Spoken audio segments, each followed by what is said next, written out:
Bonjour, bienvenue à cette deuxième rencontre des web sessions pour le Carême 2025. Je suis Stéphanie Fournier, agente d'évangélisation à la paroisse Saint-Sauveur. Puis cette année pour le Carême, on a décidé d'aborder le thème des spiritualités qui découlent des lieux symboliques dans la Bible. Aujourd'hui, ensemble, on part en voyage dans les maisons qui sont dans la Bible. Puis ensemble, donc, on va s'approcher du Dieu intime, du Dieu qui nous connaît bien, en rapport justement avec cette spiritualité. Comme précédemment, on va faire la même routine. On va regarder dans un premier temps ce que le lieu de la maison évoque, quelle spiritualité y est rattachée, comment ça résonne dans l'Ancien Testament puis dans le Nouveau Testament. Puis dans un deuxième temps, on va faire ensemble un exercice de lecture. On va lire un texte biblique, on va regarder quels éléments spécifiques appartiennent à la spiritualité de la maison. Dans le cas qui nous occupe aujourd'hui aussi, de quelle façon nouvelle on peut voir ce texte-là avec les éléments qui auront été donnés.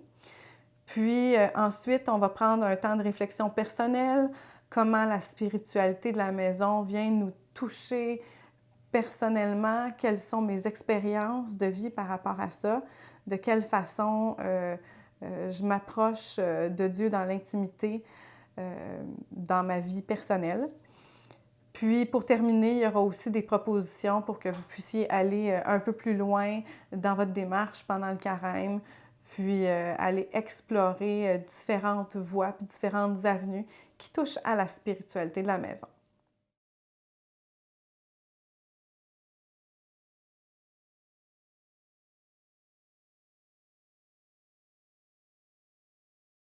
La grande figure, là, cette fois-ci, avec la spiritualité de la maison, c'est qu'on rencontre vraiment le Dieu qui s'approche de nous, qui nous connaît dans notre intimité, qui nous devance. Alors, on parle vraiment d'une relation intime. Alors que si vous vous souvenez, la dernière fois qu'on s'est vu, on a parlé de la montagne, puis on parlait d'un Dieu fort et puissant qui s'exprimait dans toute sa gloire. Bien là, on est vraiment dans une relation un à un, quelque chose vraiment de très personnel. Alors, qu'est-ce qu'elle évoque, la maison en général? Bien, la maison, c'est un lieu d'ouverture, c'est un lieu d'accueil, où on reçoit notre visite, mais c'est avant tout le lieu de la famille, le lieu du couple, le lieu de la fraternité, de la fratrie. C'est un lieu où on va se mettre en service les uns pour les autres, un lieu de partage, un lieu de fraternité où il se vit les défis du quotidien. Donc aussi un lieu où il peut y avoir des conflits, où il va y avoir des demandes de pardon.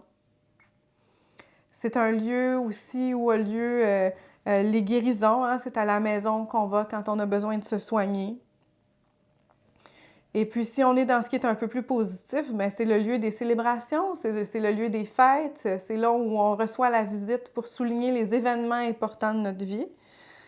Puis finalement, mais la maison, c'est aussi tout ce qui représente la protection, la sécurité, la stabilité. Hein? Quand j'entre à la maison, je me sens bien, je suis chez moi. Alors ça, c'est ce que la maison évoque. Et puis maintenant, bien, de ça découle une spiritualité. Une spiritualité qui en est une de l'intimité. Vraiment, c'est le mot-clé aujourd'hui, l'intimité du Dieu qui nous connaît quand les masques sont tombés, parce que la maison, c'est le lieu où on se retrouve souvent après les moments de travail ou d'école ou des moments en société. Alors, Dieu nous connaît, quand on dit qu'il nous connaît dans nos maisons, mais c'est qu'il nous connaît tel qu'on est quand on revient chez nous à l'état brut. C'est la spiritualité du don, le don comme d'être en service, Alors, c'est vraiment une spiritualité qui est dans l'action. Si sur la montagne, on était plutôt dans la contemplation, ben la spiritualité de la maison, c'est une foi de main, une foi en action qui est dans le partage, puis vraiment dans la fraternité. La spiritualité, c'est aussi une spiritualité de l'amour filial. C'est-à-dire que c'est là que Dieu prend sa figure de père aimant. Donc, tout cet aspect-là de la maison, comme je le disais, ça rejoint la famille, puis ça révèle davantage notre condition de fils ou de fille de Dieu. C'est une spiritualité du pardon, de la réconciliation, on l'a nommé. Aussi, comme on l'a dit, une spiritualité de la guérison. Puis on le verra plus tard, mais la maison est un lieu de guérison dans la Bible. C'est une spiritualité de fraternité, de fête, de joie, de célébration. Hein? Ça rejoint tout cet aspect communautaire, d'aller à l'Église comme la maison des chrétiens. Alors, toute cette idée aussi est derrière la spiritualité de la maison. Puis finalement, on va parler spécifiquement d'une spiritualité où Dieu s'assoit à notre table. Toute l'Eucharistie, le partage du pain, le sens du repas, tout ça est englobé dans la spiritualité de la maison. Alors, si on regarde ça d'un peu plus près dans la Bible spécifiquement, dans l'Ancien Testament, on a encore cette idée avec la spiritualité de la maison du Dieu de la promesse, mais plutôt cette fois-ci par rapport au peuple élu. Alors, c'est dans la maison que l'annonce à Sarah est faite qu'elle aura un fils, la descendance d'Abraham, le peuple élu.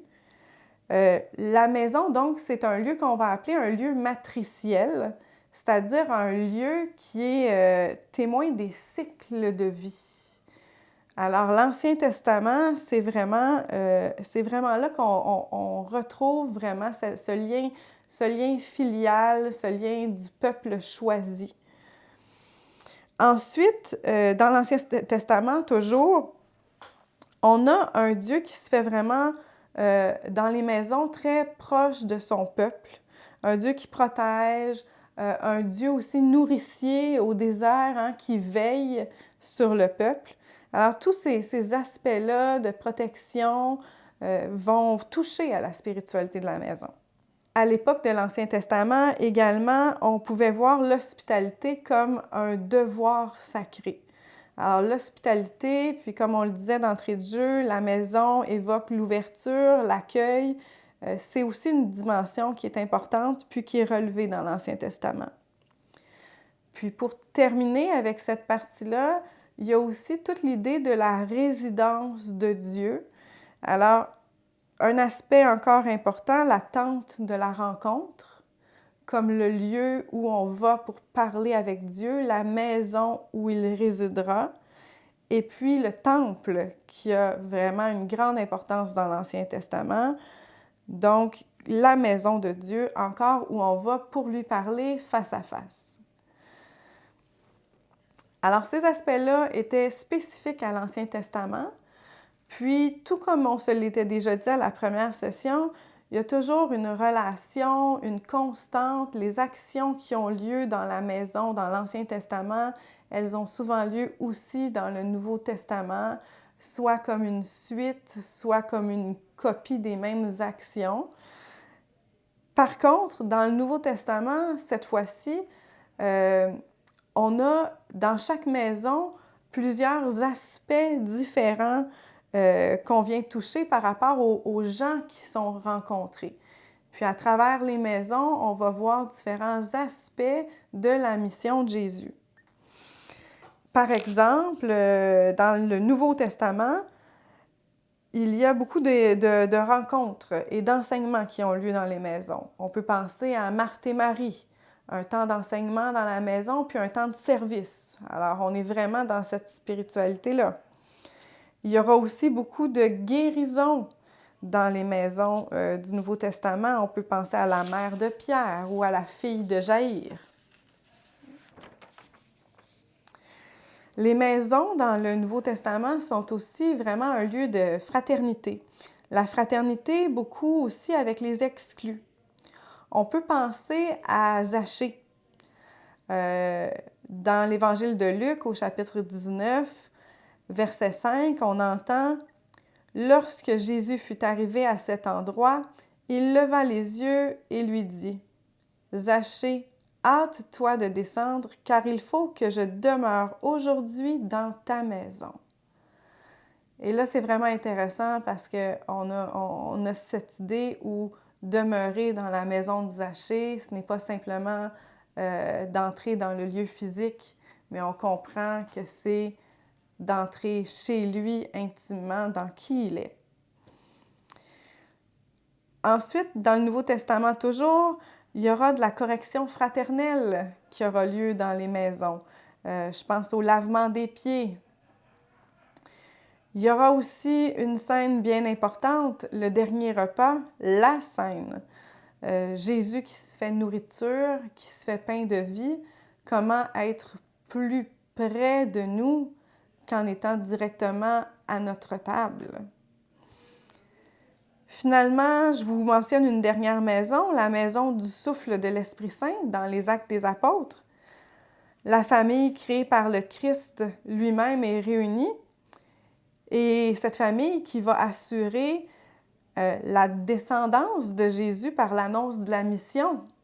Hein? D'une certaine manière, il y a peut-être là un écho à l'Ancien Testament, une façon de continuer à poursuivre. Un témoin très important de la spiritualité de la maison, c'est l'évangéliste Jean. C'est un témoin principal de la spiritualité de la maison pour son utilisation très fréquente du verbe « demeurer ». Alors, demeurer, c'est demeurer en Christ, demeurer en lui, en son amour. C'est donc résider en lui, rester dans son amour. Le verbe demeurer, comme on le disait un peu plus tôt, pas seulement au sens extérieur qui évoque un lieu, mais plutôt au sens intérieur qui évoque la foi, qui évoque la communion à Jésus-Christ. Un extrait de l'évangéliste Jean au chapitre 15, verset 7. « Si vous demeurez en moi et que mes paroles demeurent en vous, demandez tout ce que vous voulez et cela se réalisera pour vous. » Alors, avec tout ce qu'on vient de se dire, parce qu'il y a vraiment beaucoup de choses dans la spiritualité de la maison, on touche à vraiment plusieurs aspects. Je vous propose des repères de croissance personnelle, de maturation de la foi. Alors, la maison. La maison, elle se révèle un lieu où Dieu nous connaît personnellement, dans nos grandeurs comme dans nos limites. Il y est témoin de nos conflits, de nos différences, puis de nos manques d'amour. Mais la maison, c'est aussi le lieu où Dieu est accueilli, sans jugement. Comme le Père du Fils prodigue, il nous attend. Il y restaure ce qui est brisé. La maison, c'est un lieu de pardon, c'est un lieu de guérison, où les liens filiaux témoignent de la grandeur de son amour. C'est un lieu qui appelle à être des bâtisseurs, des constructeurs de fraternité.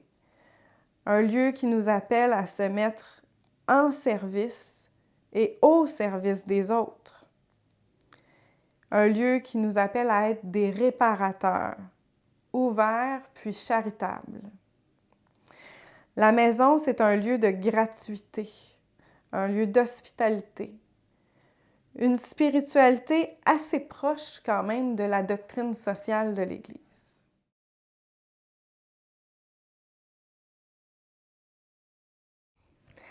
Alors maintenant, pour poursuivre, je vous propose la lecture d'un texte biblique. Luc au chapitre 22, les versets 7 à 20. Un texte que vous allez reconnaître rapidement, c'est le texte du dernier repas de Jésus. J'ai choisi pour vous ce texte-là parce que justement, on le connaît très bien. Puis, puisqu'on le connaît très bien, on a l'habitude de l'entendre, puis peut-être qu'on passe à côté de certains éléments auxquels il vaut la peine de s'attarder finalement. Alors d'abord, je vous en fais la lecture, puis ensuite, on regardera de quelle façon le texte résonne là, avec la spiritualité de la maison. Arriva le jour des pains sans levain, où il fallait immoler l'agneau pascal.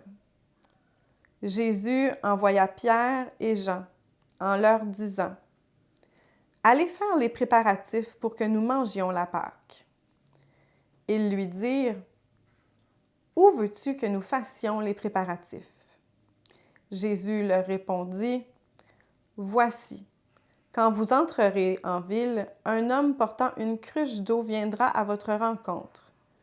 Suivez-le dans la maison où il pénétrera. Vous direz au propriétaire de la maison, « Le maître te fait dire, où est la salle où je pourrai manger la Pâque avec mes disciples? » Cet homme vous indiquera à l'étage une grande pièce aménagée. Faites-y les préparatifs. Ils partirent donc, trouvèrent tout comme Jésus le leur avait dit, et ils préparèrent la Pâque.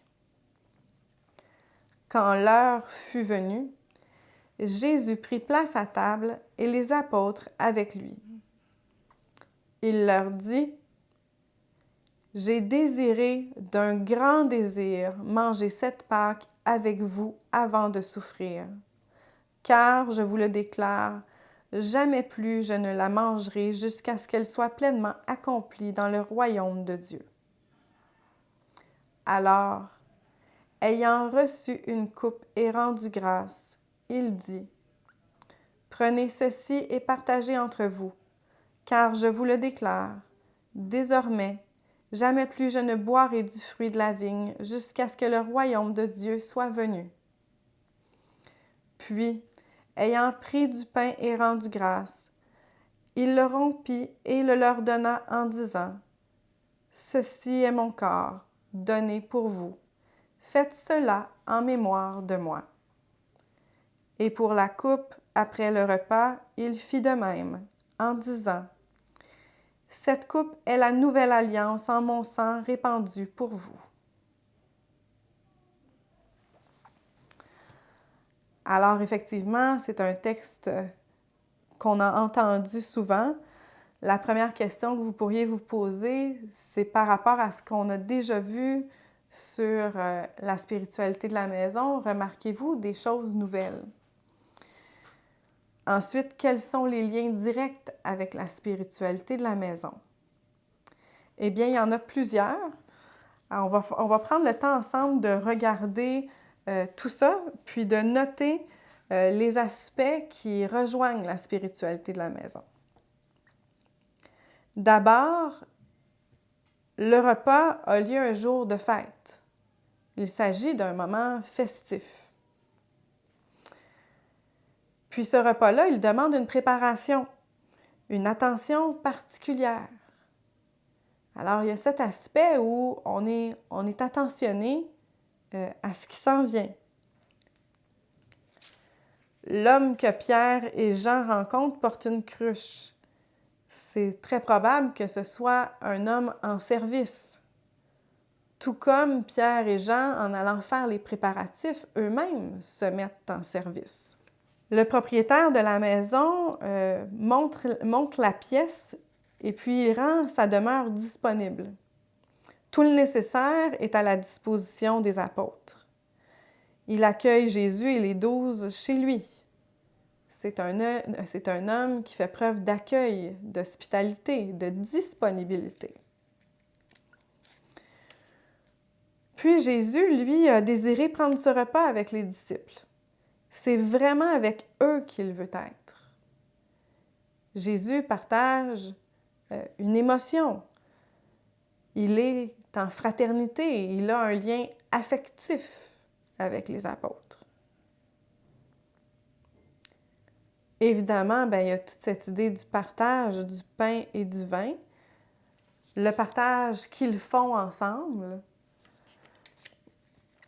le partage aussi qu'ils font avec le pain et le vin, les choses les plus communes à nos repas, puis à nos quotidiens. Puis finalement, faites ceci en mémoire de moi, c'est une invitation à la communion. C'est une allusion à la descendance, à la pérennité de la parole. Donc, on se retrouve avec énormément d'éléments de la spiritualité de la maison dans ce dernier repas. Peut-être que quand on regarde de plus près l'Eucharistie, la communion, on peut se rappeler tous ces éléments, puis percevoir de quelle façon ça rapproche Dieu de notre intimité la plus grande. Jésus, finalement, ne s'est pas rendu disponible à nous que par des moyens très complexes ou éloignés. Cette spiritualité-là de la maison colle parfaitement. Ce n'est donc pas... pour le rejoindre, finalement, on n'a pas nécessairement besoin d'aller sur la montagne, vivre des grands défis, ni peut-être d'aller vivre un grand retournement au désert ou de se mettre en route. Toutes ces actions mènent à lui. Mais la manière dont il se fait très intime et très proche, c'est simplement en demeurant chez nous. Alors voilà pour cette première partie de l'exercice où on est capable vraiment de rapprocher un texte qu'on connaissait bien à cette spiritualité, peut-être pour développer un lien encore plus intime avec la communion. Maintenant, toute la spiritualité de la maison nous parle personnellement sur plusieurs aspects. Alors, ce que je vous propose maintenant, c'est une série de questions qui va aider votre cheminement personnel à travers cet enseignement-là. D'abord, personnellement, quels sont-ils les aspects de la spiritualité de la maison qui vous rejoignent le plus? Parce qu'on l'a nommé, il y en a plusieurs. Les aspects de guérison, comme les aspects d'hospitalité, les liens filiaux, comme les demandes de pardon, tout ça appartient à la même spiritualité, mais possiblement qu'il y a des choses particulières qui vous touchent dans ça. Ensuite, avez-vous une relation d'intimité avec Dieu? Accueillez-vous cette relation-là facilement ou êtes-vous plutôt du type à avoir de la difficulté avec la proximité puis avec l'intimité? D'accepter que Dieu est mon Dieu, qu'il est grand, mais d'accepter aussi qu'il est très intime à moi, qu'il me connaît et qu'il me précède. Ensuite, bien, quelle est votre relation avec le pardon? Avez-vous en ce moment des demandes de pardon à faire? Ou encore, à l'inverse, des pardons à accorder? Vous mettez-vous facilement au service des autres? Quels sont-ils vos défis dans la fraternité? Puis quand vous avez des défis dans la fraternité avec les autres, placez-vous Dieu au cœur de vos relations. Faites-vous appel à Dieu pour vos demandes de guérison? Est-ce que Dieu a joué un rôle dans vos propres guérisons ou dans celles de personnes que vous connaissez? Alors, autant de questions qui trouveront des échos personnels chez vous pour des situations différentes où vous pourrez toujours vous rappeler que l'amour de Dieu, si grand soit-il, réside dans votre cœur, chez vous, avec vous en permanence. Maintenant, je vous laisse quelques pistes pour poursuivre votre réflexion pendant le carême. D'abord, toujours et encore, de méditer les Écritures.